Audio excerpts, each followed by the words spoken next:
5G আসতে চলেছে আর 5G ফোনের দাম সাধারণত অনেকটাই বেশি হয়, যে সমস্ত ফোনে ভালো ফিচার্স আর পাওয়ারফুল থাকে।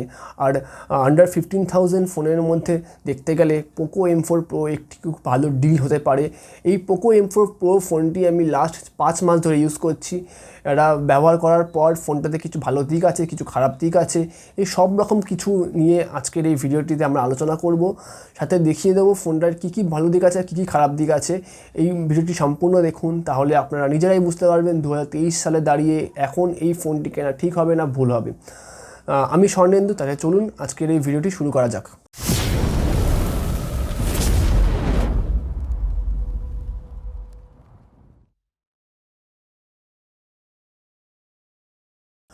পোকো M4 Pro ফোনটা বিল্ড কোয়ালিটি খুবই ভালো করেছে, এটি প্লাস্টিক বিল্ড করেছে।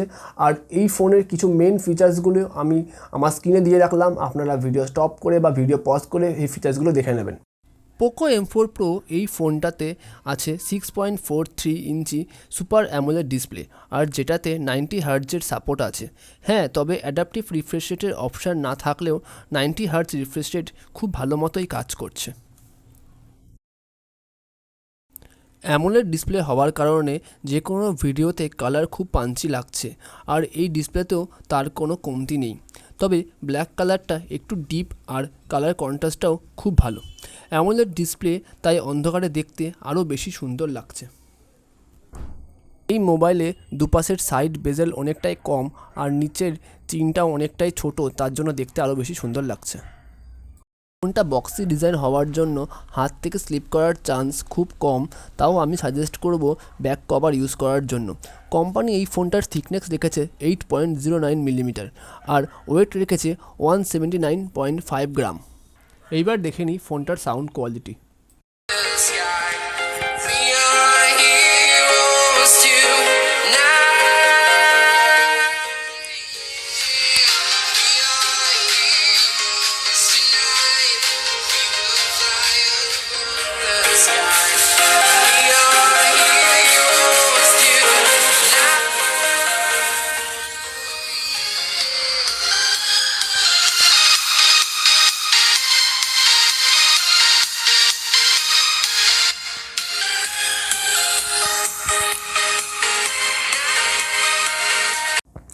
ফোনটিতে রয়েছে মিডিয়াটেক হিলিও G96 প্রসেসর, যার অ্যান্টিথু স্কোর খুবই ভালো আসছে। আর তাছাড়াও অ্যান্টিথু স্কোর আদার সমস্ত স্কোর ছাড়াও ফোনটি ডেইলি লাইফের জন্য খুব ভালো পারফরমেন্স করছে।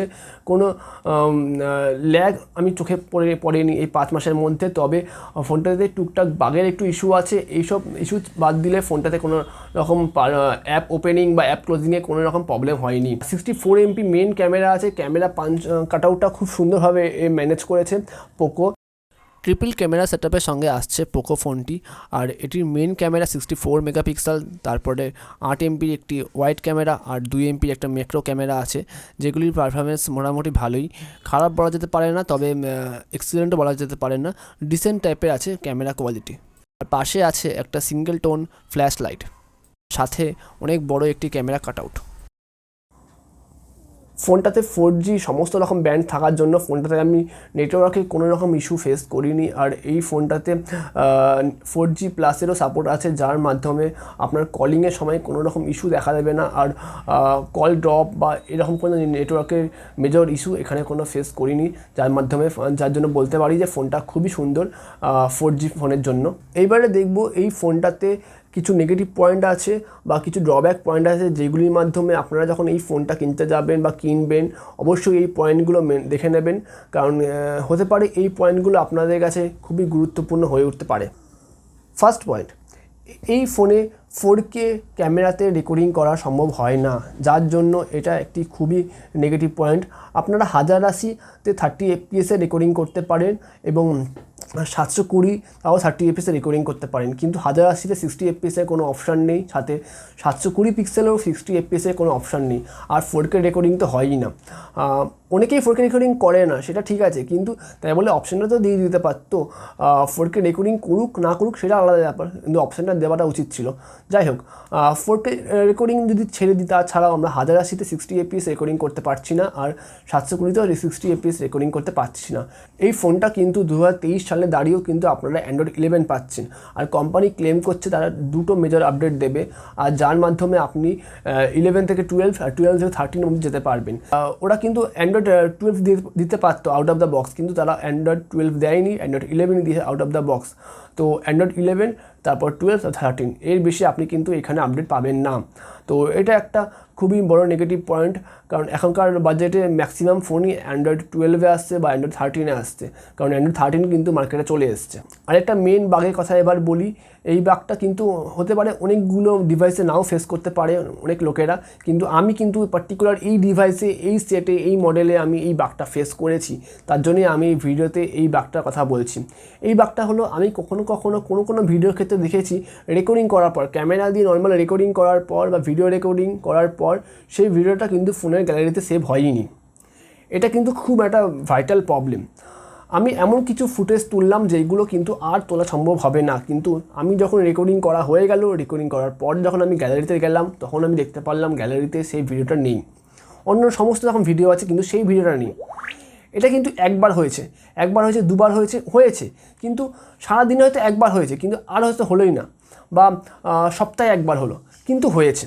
তো এই প্রবলেমটাই কিন্তু আমি ফেস করেছি। এটা খুবই বড় একটা প্রবলেম। হতে পারে পোকো কোম্পানি আপডেট দিয়ে এই প্রবলেমটার বাগ ফিক্স করে দিতে পারে, কিন্তু আমি ইউজ করছি 5 মাস ধরে, 5 মাসের মধ্যে এখনও সেরকম কোনো আপডেট দেয়নি যাতে এই প্রবলেমটা ফিক্সড হয়ে গেছে। আমি অলরেডি 4টের মতন আপডেট পেয়েছি, 2টো সিকিউরিটি আপডেট পেয়েছি আর একটা অ্যান্ড্রয়েড আপডেট পেয়েছি। অ্যান্ড্রয়েড আপডেট পাওয়ার পর আমার এটা অ্যান্ড্রয়েড 12 হয়ে গেছে, কিন্তু তার সত্ত্বেও কিন্তু আমি এখনও কিন্তু এই বাগটা ফিক্স করার মতন আপডেট কিছু পাইনি। আর একটা পজিটিভ সাইড আমি এখন বলে রাখি, এই ফোনটাতে কিন্তু ওয়াইড ওয়াইন L1-এর সাপোর্ট আছে, যার মাধ্যমে আপনারা নেটফ্লিক্স বা অ্যামাজন প্রাইম মতন OTT প্ল্যাটফর্মে আপনারা ফুল এইচডিতে ভিডিও প্লে করতে পারবেন। কিন্তু তার সত্ত্বেও কিন্তু ইউটিউবে যদি আপনারা ভিডিও দেখতে যান, তখন কিন্তু 4K এর কোনো সাপোর্ট নেই, অনলি 2K সাপোর্ট, মানে 1440 পিক্সেলই কিন্তু আপনারা দেখতে পারবেন। 2160 পিক্সেলে আপনারা দেখতে পারবেন না, যেটা 4K বলা হয়। 4K এর কোনো সাপোর্ট নেই এই ফোনে। 4K রেকর্ডিংও করতে পারবেন না, 4K কোয়ান্টিটিও, 4K ইউটিউব কোয়ালিটিও আপনারা দেখতে পারবেন না ভিডিও। তো এটা একটা নেগেটিভ পয়েন্ট। তো অনেকেই বলবেন যে আমরা 4K-তে কোয়ান্টিটি দেখি না, 4K-তে কোয়ালিটি দেখি না, তো প্রবলেম হবে না। কিন্তু আমি মানছি অনেকের কাছে 4K তারা ভিডিও দেখেন না, কিন্তু অপশানটা দিয়ে দিতে পারতো। অ্যাটলিস্ট যারা ওয়াইফাই ইউজ করে ভিডিও দেখেন, তারা কিন্তু অনেকেই 4K-তে ভিডিও কোয়ালিটি চেক করে বা ভিডিও দেখে। তো সেখানে এটা একটা নেগেটিভ পয়েন্ট। ইউটিউবে ভিডিও 4K চলে না, অনলি 2K চলে। 5 নম্বর পয়েন্টে আমি বলবো এই ফোনটার আরেকটি নেগেটিভ পয়েন্ট, যেটি হলো গিয়ে ডুয়েল স্পিকার থাকা সত্ত্বেও, ওপরে একটা স্পিকার নিচে একটা স্পিকার, ডুয়েল স্পিকার থাকা সত্ত্বেও ফোনটার কিন্তু সাউন্ড কোয়ালিটি খুব ভালো। আমি সাউন্ড কোয়ালিটি নিয়ে কোনো কথা বলবো না, সাউন্ড কোয়ালিটি খুব ভালো, কিন্তু তার সত্ত্বেও কিন্তু ফোনটার 2টো স্পিকারের সাউন্ড সমান বেরায় না। বা যদি আমি সেরকম রেশিও যদি বলতে যাই, তাহলে আমি দেখতে পাচ্ছি বটম স্পিকার থেকে সাউন্ড বেরাচ্ছে 70% আর আপার স্পিকার থেকে সাউন্ড বেরোচ্ছে 30%। তো এরকম একটা ডিফারেন্স থেকেই যাবে। তো আপনি যখন মাল্টিমিডিয়া প্লেব্যাক করবেন বা শুনবে কোনো একটা কন্টেন্ট দেখবেন, তখন বুঝতেই পারবেন যে নিচের স্পিকার থেকে সাউন্ড একটু জোরে বেরাচ্ছে, আর ওপরের স্পিকার থেকে সাউন্ড খুবই আস্তে বেরাচ্ছে। এটা খুব একটা এফেক্ট না করলেও যারা হেডফোন ইউজ করেন না বা যারা অনলি ফোনের স্পিকারই শোনেন, তারা বুঝতে পারবেন যে প্রপার স্টেরিও এখানে কাজ করছে না। আর একটা বোনাস আমি নেগেটিভ পয়েন্ট বলে রাখছি এই ফোনটার তে আছে, যেটা হলো কি সব কোম্পানি কিন্তু ম্যাক্সিমাম অনেক কোম্পানি কিন্তু অ্যামোলেড ডিসপ্লে দিলে তারা AOD সাপোর্ট দেয়। আর AOD হচ্ছে গিয়ে খুব একটি সুন্দর ফিচার্স, যার মাধ্যমে আপনারা অল টাইম অন ডিসপ্লে পাবেন, এবং যার মাধ্যমে আপনার টাইম, ডেট, আদার্স অনেক নোটিফিকেশান মেসেজও দেখতে পারবেন এই লক স্ক্রিনে একবার ট্যাপ করার পর। কিন্তু এখানে AOD সাপোর্ট আছে, তার সত্ত্বেও কিন্তু AOD কিন্তু 10 সেকেন্ড পর নিভে যায়। এটা হচ্ছে এখানে খুবই একটা বড় নেগেটিভ পয়েন্ট। শুধু পোকো বলে না, পোকো, রেডমি, শাওমি দেখেছেন নিভে গেল। পোকো, রেডমি, শাওমি এই সবকটা ফোনেই কিন্তু ওরা AOD কিন্তু ফুল সাপোর্ট দেয় না। মানে ফুল সাপোর্ট মানে আমি বলতে চাইছি অল টাইম অন রাখা যায় না, 10 সেকেন্ড পর এই অটোমেটিক নিভে যাবে AOD। এটা হচ্ছে কি এই AUDর দিকে প্রবলেম। আদার্স আমি ব্র্যান্ডের যদি বলি, স্যামসাং বলবো বা অন্যান্য যে কোনো ব্র্যান্ডেই বলবো, ওরা কিন্তু AUD পুরো ফুল সাপোর্ট দেয়। আপনি চাইলে কিন্তু ওটাকে অল টাইম অন রাখতে পারবেন, 24/7 আপনি এটাকে অন রাখতে পারবেন। তাতে কিন্তু ফোনের স্ক্রিনেরও কোনো এফেক্ট পড়বে না, বা আপনার চার্জ খুবই সামান্য চার্জ খায় সেটার জন্য, কিন্তু তাও কিন্তু ফোনের কোনো স্ক্রিনে কোনো এফেক্ট পড়বে না।